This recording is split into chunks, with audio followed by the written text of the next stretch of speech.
यहाँ पे विपक्षी एकता नहीं बन पा रही है सूबे में, तो फिर केंद्र में क्या बनेगी? अभी केवल उत्तर प्रदेश का चुनाव है।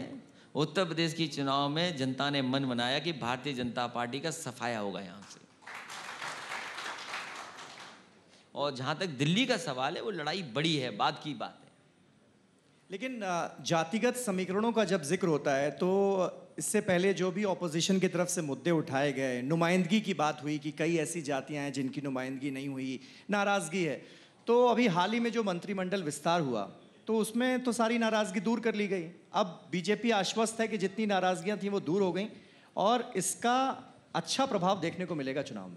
देखिए, जातियों का हिसाब किताब तो ऐसा है कि एक उप मुख्यमंत्री को स्टूल पे बैठना पड़ा था और एक मुख्यमंत्री कहीं गए हुए थे, उन्होंने अपनी तख्ती लगवा ली, कुर्सी पे बैठ गए, उसके बाद आज तक उस कुर्सी पर और वो तख्ती दोबारा नहीं लगवा पाए। और ये जो जातियों के मंत्री बने हैं, ये चुनाव से पहले इसलिए बने हैं कि जनता को धोखा दे दें। लेकिन आज पिछड़े, दलित, हर वर्ग के लोग जागरूक हैं। उनका मुद्दा मंत्री बनना नहीं है, उनका मुद्दा है कि जाति जनगणना हो जाए। जाति जनगणना क्यों नहीं चाहती है सरकार? हर जाति के लोग चाहते हैं कि उनकी गिनती हो जाए, कम से कम उन्हें पता लग जाए कि वो आबादी में क्या है। और सरकार को इससे सहूलियत होगी कि अगर जातियां गिन जाएंगी तो आबादी के हिसाब से कोई योजनाएं, कार्यक्रम बन सकेंगे, उनको लाभ पहुंचाया जा सकता है। जाति जनगणना उनका मुद्दा है। और जिस तरीके से प्राइवेटाइजेशन हो रहा है, उनके आरक्षण पे हमला हो रहा है, आरक्षण छीना जा रहा है, ये सवाल है उनके पास। क्या ये मंत्री आरक्षण दिला देंगे? अखिलेश जी, यही थोड़ा सा विरोधाभास सा लगता है। आप एक तरफ तो कहते हैं कि कास्ट बेस्ड सेंसस कराइए, जातिगत जनगणना कराइए, दूसरी तरफ आप ब्राह्मणों के लिए प्रबुद्ध सम्मेलन कराते हैं। अगर जातिगत जनगणना हुई तो फिर ब्राह्मणों को क्या मिलेगा? जो मिलेगा ओबीसी को मिलेगा। नहीं, हम तो पंडित जी लोगों का सब कुछ कहना मानते हैं। अभी बता दो, वही मान लूंगा मैं। अगर वो कहें कि मंगल को ये करना है तो हम तो वही करते हैं जो मंगल को कहा गया उन्होंने। लेकिन जब जातिगत जनगणना की बात होती है या जातियों की बात होती है तो बहुत सी पार्टियों के साथ आप बात कर रहे हैं, बहुत से दलों को बाकी लोग मिला रहे हैं, बहुत सी मांग है। उसमें ये भी मांग है कि कुछ जो रसूखदार जातियां हैं उनको सब कुछ मिल जाता है, बाकी लोग पीछे रह जाते हैं। तो ये भी तो फिर समाजवादी पार्टी के ऊपर बार बार आरोप लगता है, उससे कैसे पार पाएंगे? इनको साथ तो ले आएंगे? नहीं, बहुत सिंपल सॉल्यूशन है कि जिसकी जितनी आबादी है उसके हिसाब से उसको भागीदारी दे दीजिए आप।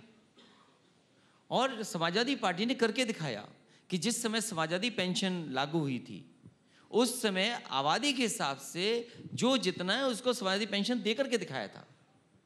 तो भविष्य में कभी भी अगर कोई योजना प्रदेश स्तर पे बनानी पड़ेगी तो आबादी के हिसाब से भी अगर बनानी पड़ेगी तो समाजवादी पार्टी की सरकार आबादी के हिसाब से उन जातियों की मदद करने का काम उन योजनाओं से करेगी।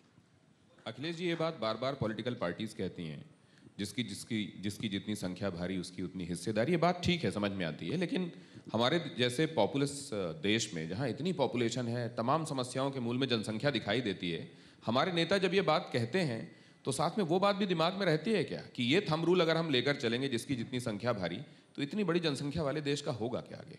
क्यों नहीं हो सकता?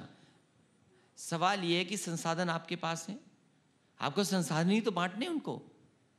संसाधन कहाँ कम है? जब प्रधानमंत्री जी कह रहे हैं $5 ट्रिलियन की इकोनॉमी होगी, हमारे उत्तर प्रदेश के मुख्यमंत्री कहते हैं $1 ट्रिलियन की इकोनॉमी होगी।